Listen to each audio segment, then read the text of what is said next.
Hi, this is Shauna, the CEO and founder of Fuel Talent. One of the things I have loved most in my 25-year recruiting career has always been the stories that people tell. Stories of leadership, career choices, company ideas, and team building. My inspiration for starting the What Fuels You podcast came from being curious about people's lives and wanting to help share their stories. What path brought them to this place? What decisions did they make that led to failures and successes? Who influenced those decisions, and what lessons were learned along the way? I hope you enjoy the What Fuels You podcast. This episode is part of a limited series featuring CTOs in the greater Seattle area. We will be digging deeper into the challenges, opportunities, innovations, and the future of tech. Who better to lead these conversations than Fuel Talent's very own Albert Squires and Derek Stevens? We hope that you enjoy the CTO limited series of the What Fuels You podcast. Welcome to the first installment of the What Fuels You podcast CTO limited series. My name is Albert Squires, and I'm the managing director of the technology practice. Today's guest is David Glick. David is the CTO of Flex, a logistics technology company that brings deep logistics expertise and enterprise-grade technology to deliver innovative e-commerce fulfillment, retail distribution, same-day delivery, and network capacity programs for Fortune 500 companies. As the CTO, David is responsible for the design and development of the Flex technology platform. Before Flex, he spent nearly 20 years at Amazon, including 5 years as the VP of Fulfillment Technology, where he oversaw the development and functionality of the technology within their fulfillment centers, as well as the technology for Amazon's transportation systems for 2 of those years. So David, welcome to the podcast. Thanks. It's great to be here. Yeah, I have to say, obviously knowing the guys at Flex from the early days, right when they came up to Seattle, it's extremely exciting to see you leading that organization. That's great. They did a great job, and one of the fantastic things was they went from 0 to 1, and then they said, we need to bring some new people in to augment what we've done so far, and they were courageous in doing that. Yeah, totally. Well, like all of our episodes, we start off with some rapid fire. So let's get into it. Morning or night person? I'm a night person. Yeah, that seems to be the typical engineer. Not to have any stereotypes, but not surprising there at all. What about masters? This question comes up all the time with me. Masters in computer science versus a BS in computer science and going directly into the workforce. It's a hard question, but what I've seen is the people who do really well have masters in computer science. That getting that extra depth of knowledge before you start applying it is super helpful. Now, that said, while most SDE1s at Amazon and other places have computer science degrees, it turns out that a third of the principal engineers don't have computer science degrees. That is fascinating.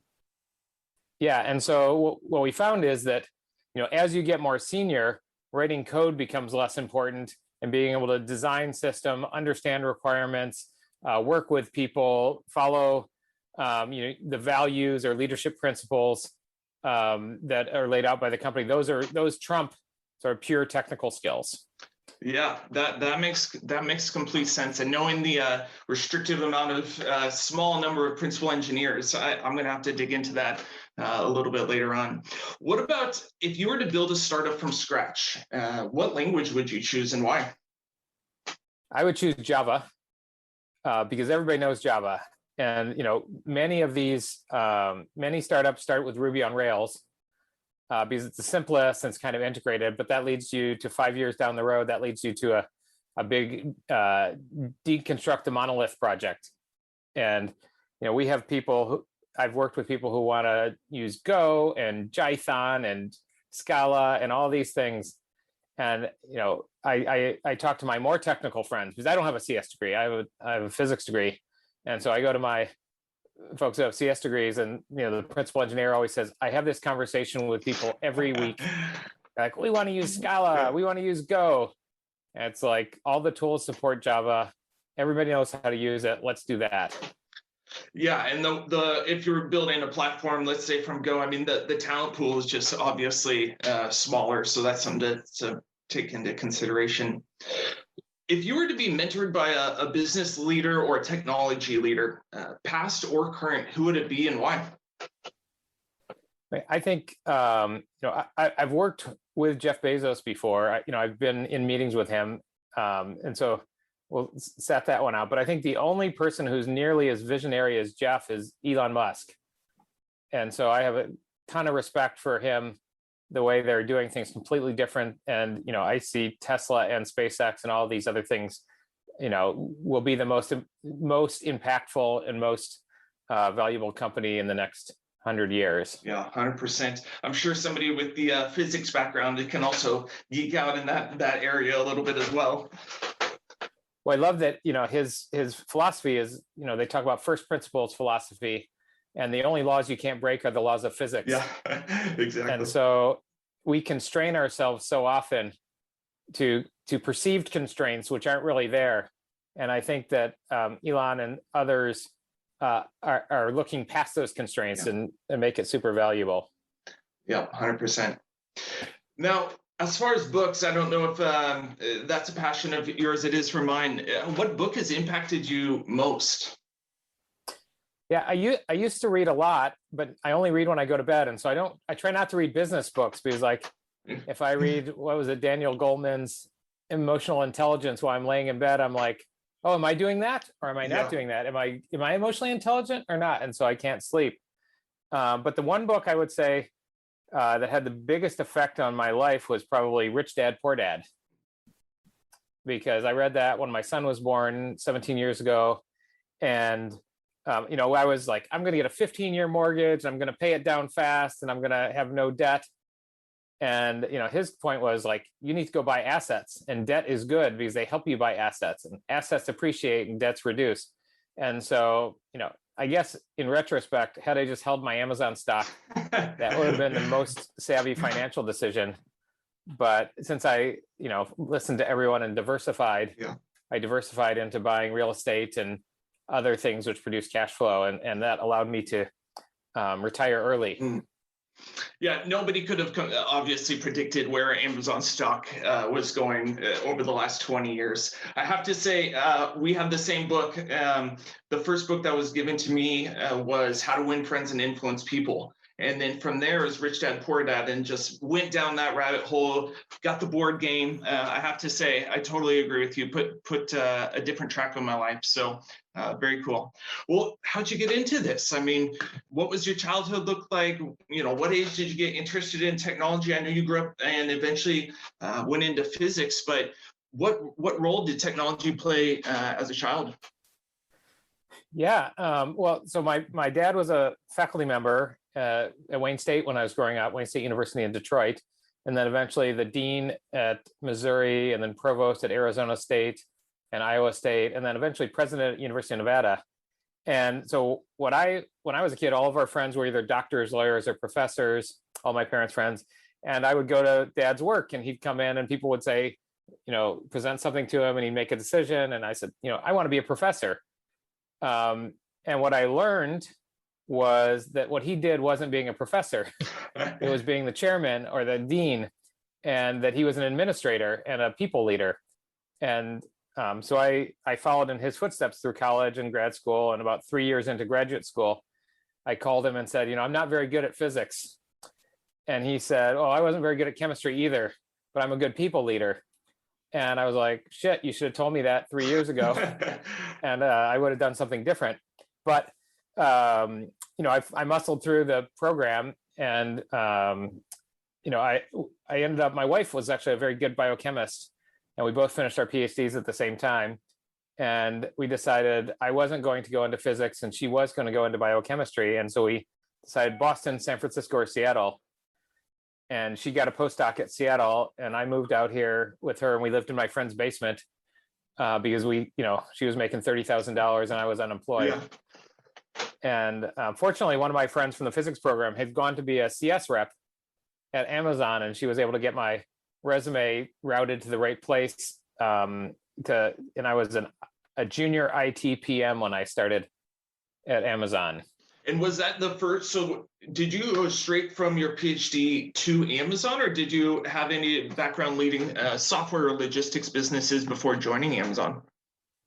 I didn't know anything about any of that.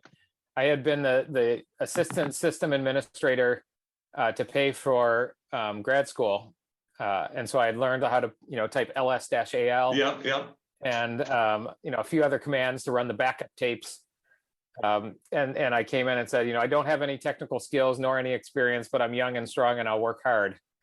And back then that was enough with Sarah's backing.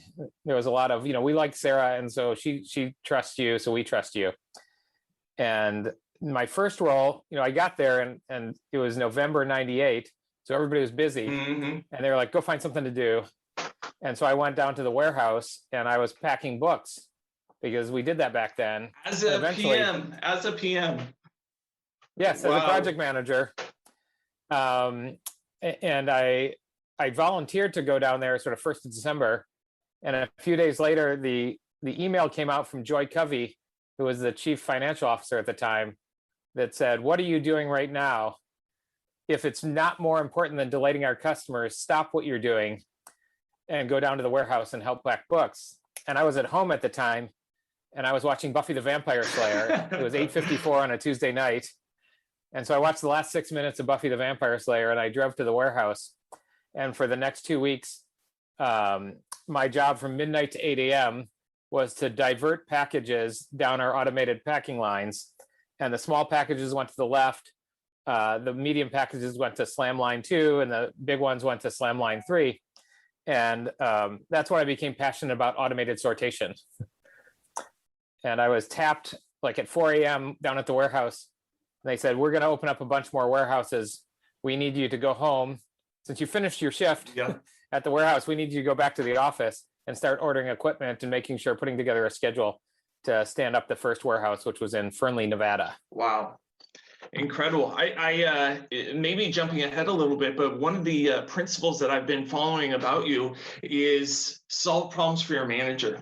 And this was for this, CFO, responding to the CFO, but talk to me a little bit about how that philosophy has come about. I see you get a diverse set of reactions when you talk about that. But yeah, I would love to hear your philosophy on that and how you applied that to the promotion ranks as you moved up the chain. Yeah, I think the biggest thing that I had problems with was that I always thought I was right, and it was more important for me to be right than anything else. And so I would fight with my manager when I thought they were wrong, and I would lollygag and not do whatever it was. And in fact, I had interaction where Jeff Wilkie had a report that he wanted me to write, and I just couldn't get my head around writing it. And when my successor took over running pricing, I said, "The first thing I want you to do." My advice is the first thing to do is build this report because Jeff doesn't like it every quarter when I meet with him and I haven't built the report yet. Anyway, so I decided and I realized at some point that my life would be easier if I just solved my boss's problems first and then went about my business. And so when I joined Flex, my first, Carl Siebrecht is the founder and CEO, and he's great. He's a fantastic leader. My first one-on-one, he said, "I don't want to be in the details of your business." And I said, "Look, I don't want you in the details of my business. So we're agreed on that. But tell me what the two most important things for you are." And he did. And one of them was to write a sort of a 3-year vision document on what the platform would be. And I said, "Carl, this is going to probably take me 6 months because I don't know anything about what we're doing today and so on." And he's like, "Sure." And then the next week he said, "How's that report going? Or how's that paper going?" And so I realized I just come in at 6 a.m. and knock out this paper. And, it took 2 hours, wrote it. He loved it. We never really actioned it, but I wrote it and I was able to go back to what I was doing. And so A, your life is easier if you solve your boss's problems because you can go back to doing what you want to do. B, bosses value people who solve their problems, who turn their S-team goals from red to green. Totally. And if you want your brand to be, "Oh, Dave's lights out, as one of my friends said. Like, I don't have to worry about that. I just tell him what to do and he does stuff. A, that everybody wants you to work for them if that happens. And B, what you find is your boss doesn't have that many things that are important to them. If you knock those out, you can go back to doing your job. Yeah, that makes it so much easier, and yet so much pushback on this topic often. So maybe talk a little bit about as you continue to grow, what principles you brought to the table. There's obviously a very minuscule percentage of people that achieve the level of success that you did at Amazon. Was there any underlying principles in the backdrop of this, obviously becoming a CTO, as an engineering manager, even let's call it a SDE1 at Amazon, who has this vision of eventually becoming a CTO of a tech company? But looking back on it, what are some maybe principles or lessons that you've learned that you would like to share? Yeah, my favorite framework that I share with folks, and this was shared with me by Kim Rackmiller, who is a boss I work for, who's amazing. And I think she's semi-retired now. Anyway, when I was a first-line manager, she said, Dave, the way you think about it is product, process, people. So if you're a junior engineer, level 4, or whatever level you have at your company, the only value you're providing is the product, right? When you're sleeping and you're not typing on the keyboard, you're not adding value to the company. As you get to be a senior engineer or first line manager, senior manager, you are building processes, right? You're putting the house in order, you're building roadmaps, you are doing ticket reviews, you are setting up on-calls, you're setting up an environment where the engineers can succeed and produce a lot of product. And then as you get to be director and VP, you are spending your time hiring the right people, assessing the people on your team, coaching them, giving feedback, and then if necessary, managing their performance and managing them out. And so it's kind of a spectrum, because even as a VP, you're producing product. Like, I had to produce this vision document for Carl. But what I found is that the most leveraged thing that I can do is bring in great engineering talent and bringing great leadership. And it turns out that makes my life easier as well, because if I have a great VP of product, I can just hand that vision document off to them and they can write it and I can review it. And it's much easier to review than to write. And they can solve problems for you. Yep, 100%. One of the things, being in the recruiting industry for the last 15 years and doing a lot of CTO, VP of engineering searches, I've often heard the initial skill set of one of the first engineers that we brought in was great. They were able to architect the system. They were able to hire and lead a couple engineers, but that's not the person that's going to lead 50, who's not the person that's going to lead 500. How have you been able to morph? I mean, obviously you didn't join Amazon when there's 4 people, but how are you personally able to morph through all of that transition and essentially scale with your career when so many people struggle with that? Yeah, that's a great question. I was a copycat, I think. I had great role models in Kim Rackmiller, Suresh Kumar, who's now the CTO at Walmart, Rick Beatty. These are bosses that I had. Dave Clark was a boss. And so I got to interact with all these amazing leaders, as well as my peers who, a bunch of us who knew each other when we were managers, then senior managers, then directors and VPs. And we were, not necessarily competitive, because there wasn't like a quota for only so many people could get promoted, but we were personally competitive with each other. Yeah. And so I had a ton of role models to pick and choose, and like the process, product, people framework came from Kim, and the way Suresh ran his calibrations, or OLRs, we called them at Amazon, I just copied those.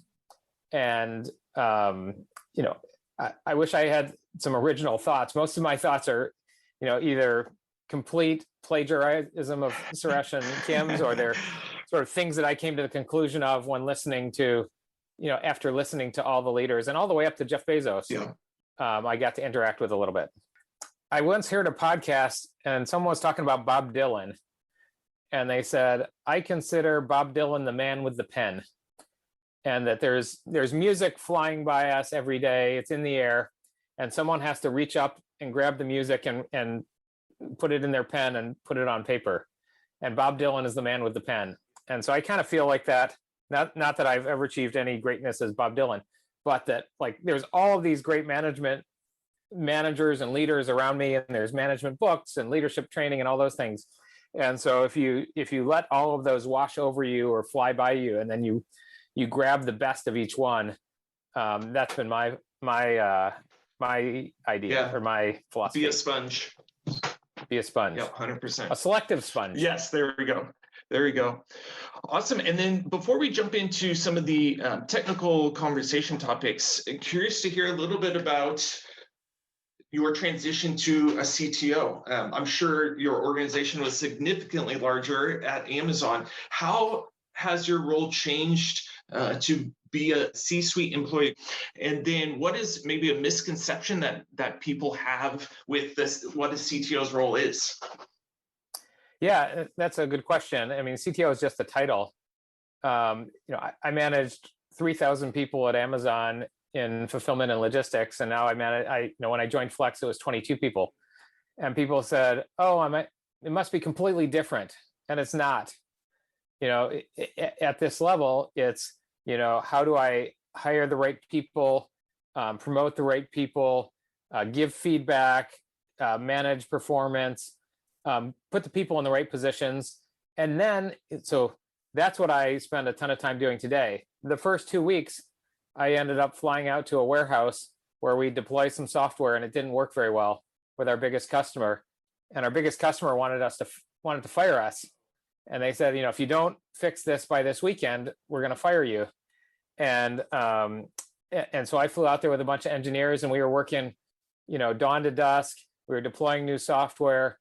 We were organizing in a way so that we had, punch lists, and we knew what we were doing, and we had to call the customer and give them updates. And so that's not people, right? That's product. That's like getting in there close to the metal, which is the same thing I did in 1999, standing up the first warehouse at Amazon and shaking out the WMS, which was my first job. And so it has been great to be able to get back to that. Yeah. Right. And we ended up flying people out to a warehouse the first year because not enough labor showed up, which is exactly what we did at Amazon in 99 and 98. And so those are all great things to do, but there's an anecdote where a guy's in a hole, and you've probably heard this, and a doctor walks by and says, here's a prescription, and throws it in the hole. And then the lawyer walks by, and he writes them a lawsuit to sue the person who pushed him in the hole, and so on. And then the friend walks by, and they jump in the hole, and the person says, well, now we're both in the hole. No, I've been here before, though, and I know the way out, so follow me. And so I feel like I jumped in the hole when I joined Flex, and we were able to save that deal, which was amazing. And we were worried. One of the best things that came out of it was that all of the engineers who flew out there with me, people were saying, you're going to kill the engineers, they're going to quit, they're not used to this. And every single one of them came back and said, this is the best experience I've had in my life. Wow. That I got to meet my customer, we worked hard, we achieved things. And whether you're at Amazon or you're at Flex or you're someplace else, if you don't get to achieve things, which is what you see when companies turn to day two, and we work with, we see companies all the time. Yep. If you don't get to achieve things, that's no good. Yeah, impact, right? I think that everybody's striving for impact. Wanted to talk a little bit about thought processes as you scale an organization through multiple funding rounds. And so maybe we can start off with, what indicators did you look at when joining Flex? If I recall, they're Series B or Series C when you joined? They had just raised the Series B when I joined. Okay. And I wish I had a great story of I did my due diligence and like I had a checklist that I checked off, and it turned out, so I had retired from Amazon and I got bored after a few months, and I started going looking for work. And it turns out, people will say, oh, you can write your ticket and so on. But if you want to stay in Seattle, or at least at the time, there just weren't very many options. there was some unicorn startups, there was Microsoft, Redfin, and Zillow, but that was kind of it. And at senior levels, there weren't a lot of senior roles because they're just, from a timing standpoint, they're just not that many. And so Scott Jacobson at Madrona had called me and said, hey, you need to talk to Carl. They have a great TAM, big product market fit, and they need some help with the product. And I met Carl. And between the time I met him and the time they made me an offer, like I talked to 3 or 4 different people, and they're like, "Oh, we love Carl." And it's a great business idea. And Carl picked up the phone and talked to a mutual acquaintance at Amazon. Said, "Hey, is this Dave Glick guy any good?" And she's like, "Oh my God, you have to hire him immediately."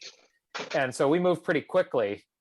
And so I met the leadership team, and my feeling was like, we have a great TAM, we have a great product market fit. I can't help with those, but execution I can help with. And so I'll dive in and we'll see. I didn't know how many people there were. I didn't know how many engineers they were. I didn't know anything about it. I think I heard 10 days, right? Something like 10 days for meeting Carl, something around there. Yeah, 10 days from meeting Carl to signing my offer letter. Wow. And we had a 5-minute negotiation. That's it. Where he said, I'm offering you this much stock. I said, I want that much stock. And he said, okay. And we were done with the negotiation. And off to the races. And so since then you were joining when there was about 22 engineers and 12 engineers. 12 engineers. 22 people in the product team total. Okay. Wow. 12. And so from kind of the word on the street, I mean, you're pushing 300, 400, 500 employees here coming up in the next year or so, right? Yeah, we're getting to 300 this year, and then we'll be, more next year, depending on what the future holds. Yeah. But we expect to continue to grow. Yeah. And so as the CTO, I'm assuming owning large budgets, working with the CEO, fundraising, what areas in each stage are you specifically focused in? Is there a blueprint? So as a seed funded company, obviously product market fit, as Series A, creating a revenue growth, moving forward without obviously giving away the secrets of the business. I mean, any key indicators or focuses at post C that you're looking at to go D and beyond? Yeah, well, I came in and my philosophy, whether it's big company, small company, if you come to a new job, the first thing is put the house in order, right? And people almost everywhere that I've joined it's not been the customers have not been happy. And this isn't at Flex necessarily, but it's in Amazon fulfillment technology and transportation and ticket. Every job I've come into, the customers have been unhappy with us. And so first 6 months is let's tighten the bolts. Let's get the house in order. Let's bail the water, whatever metaphor you want to use, make sure the customers are happy and get to stability. And that is all focused around operational excellence, right? We need to deliver on time. When we deliver, it needs to work.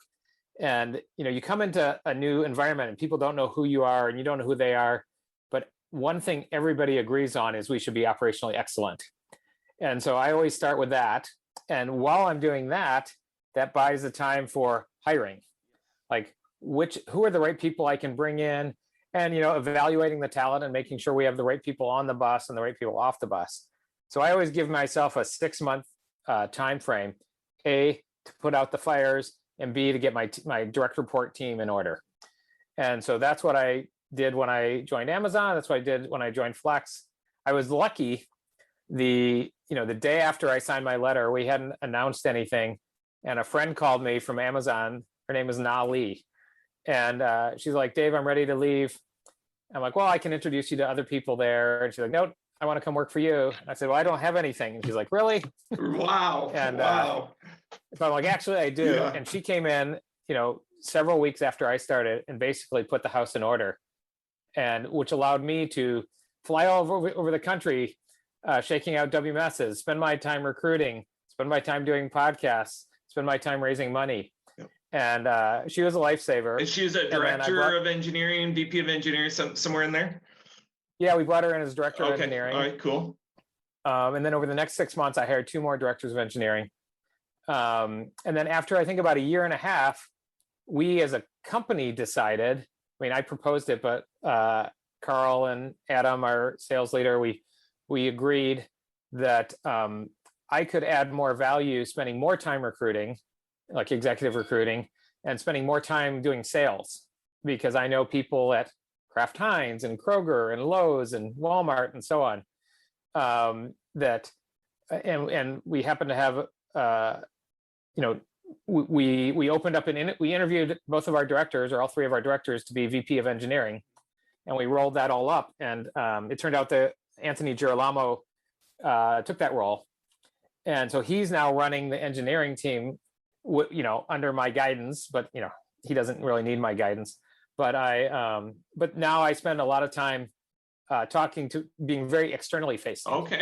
Okay. And if you think about what startups need, they need customers, and they need engineers, and they need leaders. And so, I decided that I was uniquely in a position to help us find customers, engineers, and leaders. And, you can't outsource that to the recruiting team. Yeah, 100%. There are consistent themes coming through, and it's about people and leadership skills. One of the answers sometimes I get from CTOs is come in and make sure the software is performant, or make sure the architecture is right. And you almost come from a totally different perspective, business facing, customer first, and work way back, which obviously probably Amazon drilled into you, but I love the approach. Yeah, one of the things when I got here, there was many of the engineers were saying, we just chase revenue. We have all this technical debt. We want to work on our technical debt. And we didn't change anything except for say, it's our job to chase revenue. Like, as a startup, we will not be in business if we don't land big customers and service them. And so, yes, like we do want to have operationally excellent software. We do want to have great architecture, but we need customers. And by getting more customers will allow us to hire more engineers, which will allow us to move in from survival mode, which is where we were at 2 years ago, to building mode. And I just talked to an engineer at Amazon last week, and he said, how do you know when you move from survival mode to building mode? And I said, I think we did last month. And here are the data points that I have to back that up. And the first was, we had a summit where we had all the people, the TPMs, the product managers, the solutions folks, all the people who need to understand our software came in and had to use our software.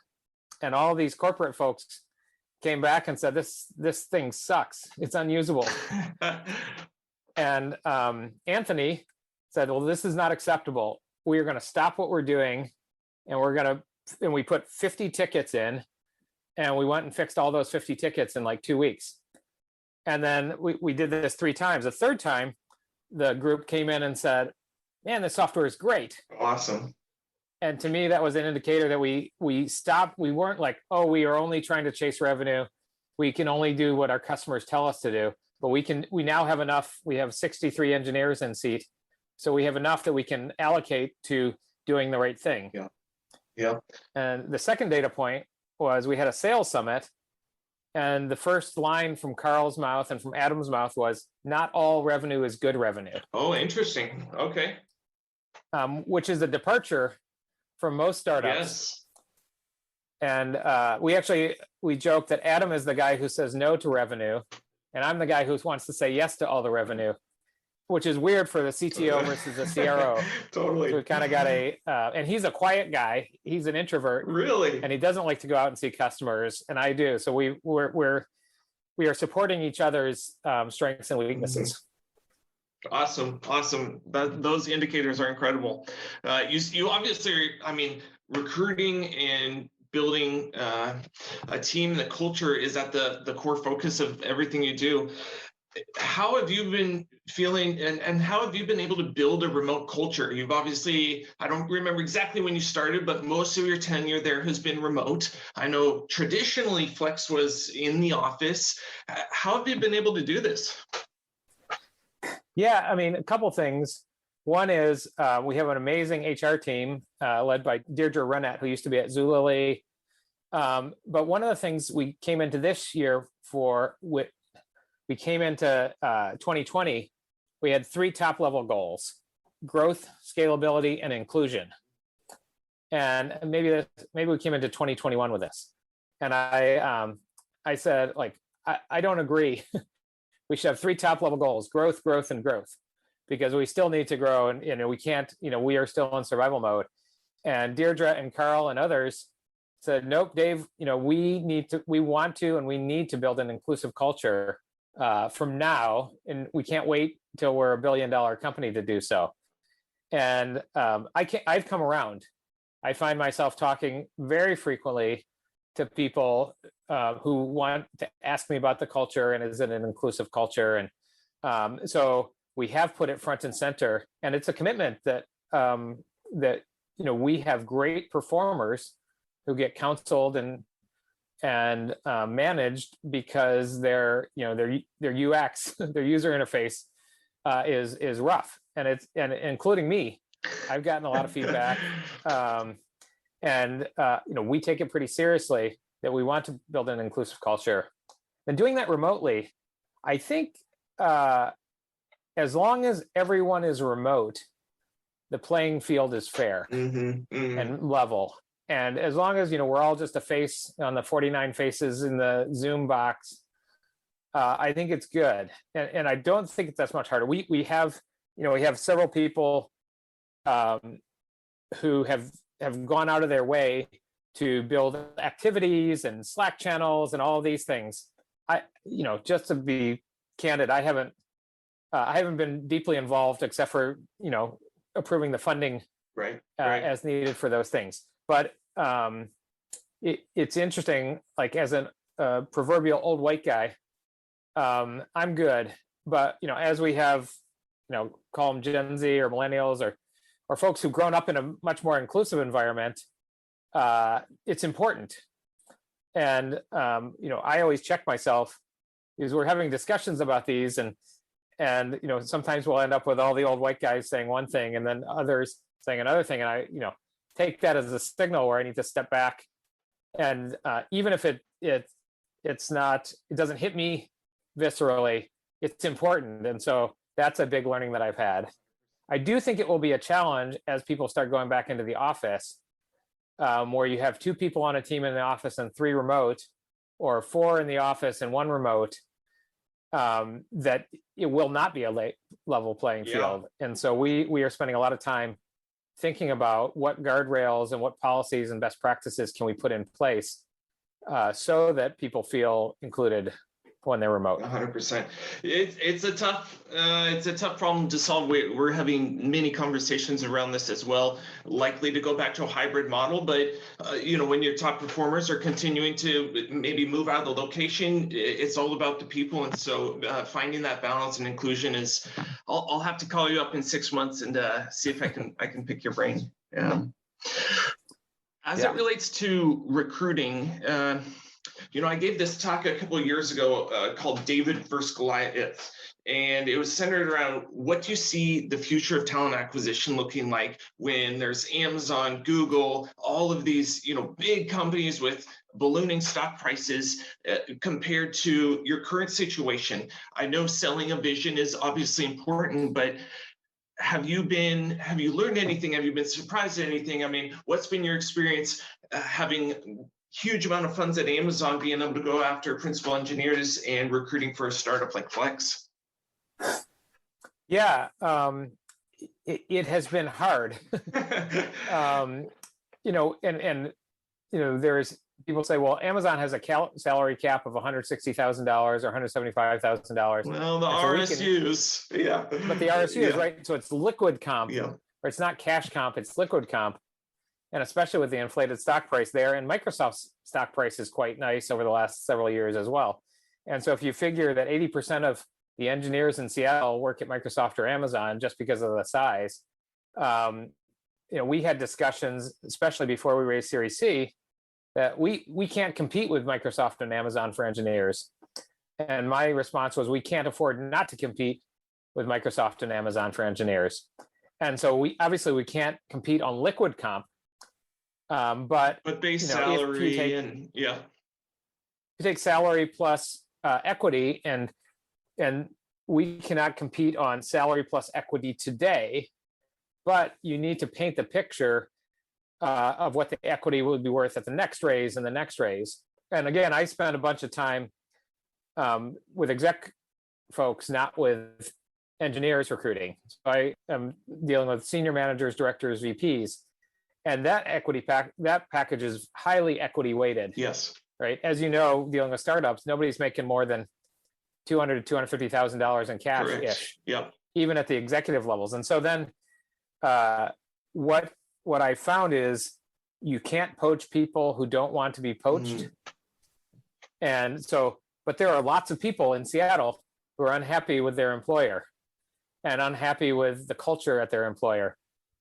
Not just at Amazon, Microsoft, like all over Seattle and all over the country. 100%. And so one thing we had to do is get our compensation to be competitive and to say, we are going to pay in a way that we can compete, not with Google and Facebook, because nobody can compete with Google and Facebook, but you should be able to compete with Amazon and Microsoft on a fully landed total comp basis. And so that was a big, call it discussion. Yeah. And, we had to go to the board and say, like, we can't afford not to compete. And they wholeheartedly supported us. And our new CFO did the modeling, and it's going to be expensive. It's going to be millions of dollars. But we made a decision as a company that we have to be competitive. But then, there will always be, like, being competitive doesn't mean we're the highest offer. There will always be someone who pays better. And so that's where our culture comes in.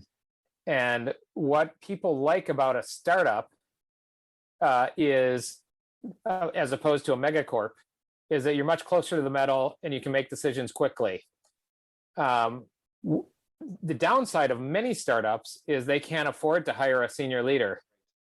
And so they're learning the HR processes and they are learning operational excellence. And many of them, their most senior talent, their CTO could be a level 6 from Amazon. 100%. Or a level, whatever, 52 from Microsoft. I don't know what the leveling scheme is over there, but someone, more junior than I. And so the combination of, hey, you're coming to a small environment where you can get stuff done and there's not a lot of bureaucracy. And we have senior leadership, some of whom come from Amazon, some of whom come from Microsoft, some who came out of retirement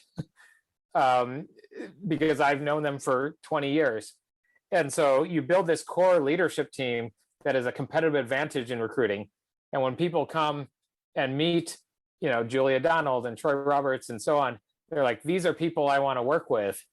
And so, getting the comp so it's not a slap in the face and people can still take care of their families. And then building the inclusive environment and being surrounded by highly talented people. I think that's the mix. Yep, 100%. 100%. I totally understand. The people is critical.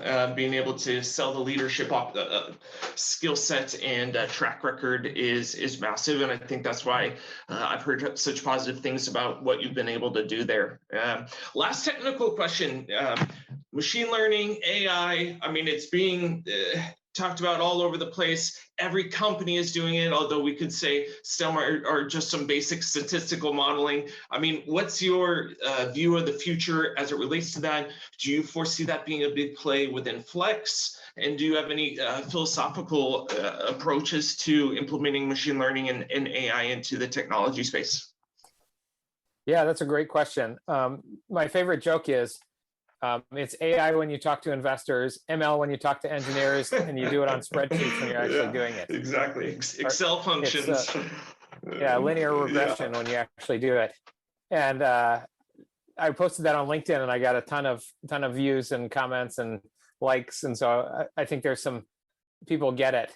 That said, like Jeff Bezos, Elon Musk, Bill Gates all say that AI is the future. And they're right a lot, all three of them. But for things like the Amazon Go store, you couldn't do it without AI. For things like Tesla's self-driving car, you couldn't do it without AI. There are things that are going to be opened up by AI. There are problems that can be solved better by AI, like fraud, where you're trying to do a multivariate regression. And so that is important. For putting things in boxes and putting them on a truck, it's not clear that AI is going to be core to our strategy. I do want to find some AI because all of our competitors are advertising their AI powered platform. And I'm telling our marketing team, well, we should say AI powered in all your things. And they're like, it's a fine line between exaggerating and fraud. Yes, 100%. No, I've been prior to this conversation, I was thinking about opportunities, and if it's not where the customer needs it to be at this second, being customer obsessed has obviously worked for you, and so maybe that comes up as more and more customers come on board or scale comes on board, but it needs to be right for the business. And so often we see people trying to implement it or spending a ton of money on different tools when there's the data is not even there to leverage it effectively. Yeah, for sure. And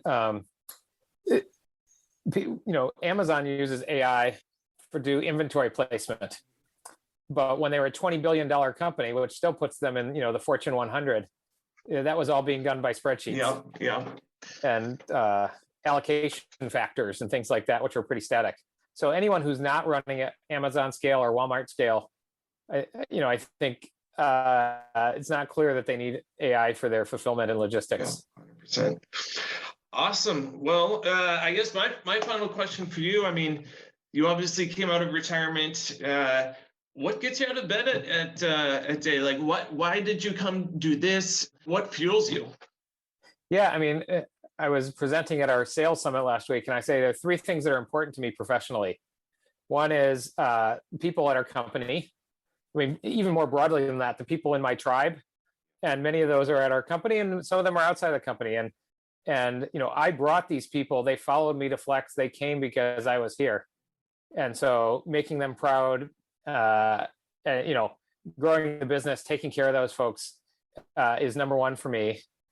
The second is I set myself a goal to become a LinkedIn influencer, which means I need 100,000 followers. And so that might be another 2-year project, but working on that. And the third is, I want to make us all a bunch of money. Of course. And, my comp is equity based, but many of the other folks at Flex are equity based as well. Mm-hmm. And, I brought many of these people in, but all these people are part of my, call it tribe for lack of a better word, part of my friend group. And I want to make them all successful. And, some of them will be able to buy a house with their stock, and some of them will be able to buy an island with their stock. Mm-hmm. And, we want to make this amazingly successful. Well, I think you're on track. The most recent funding round was incredible, and really excited for you guys. So for all who's listening, I think go check out Flex career page. David, is that the best place to see where there's opportunities to join your team, or any other plugs that you'd like to add? Yeah, I definitely. There's a link on our site to the career page. For senior folks, please feel free to reach out to me on LinkedIn. I try to respond to most everybody who writes to me, and a day doesn't go by that someone doesn't write and say, "Hey, I'm looking for career advice." Yes. Yeah. and so if they're credible, I usually spend half an hour and chat, and that's part of my And it's not like I want you to come to Flex. It's how can I help you find what you want. And I advise a bunch of companies in Seattle, and they are always looking for people. And I found that helping people find the right thing for them, not the right thing for me, but the right thing for them, pays off sort of both in karmic energy, but as well as if they go work at Target, maybe we do business with them. Or if they go work at Chewy, maybe we go do business with them. Yeah. And so thinking expansively about the network and the tribe has been what I've put my focus into, right, wrong, or indifferent, over the last couple of years. Thank you for listening to the What Fuels You podcast. Be sure to subscribe, rate, and review on iTunes, Google Podcasts, or Spotify, and follow us on social media to keep up with the latest news and episodes. You can also contact us at podcast@fueltalent.com to provide feedback, ask questions, and share topics or guests you would like us to cover in the future. We hope you feel inspired by our guests and that we have helped fuel your day. Join us next time for another episode of What Fuels You. you.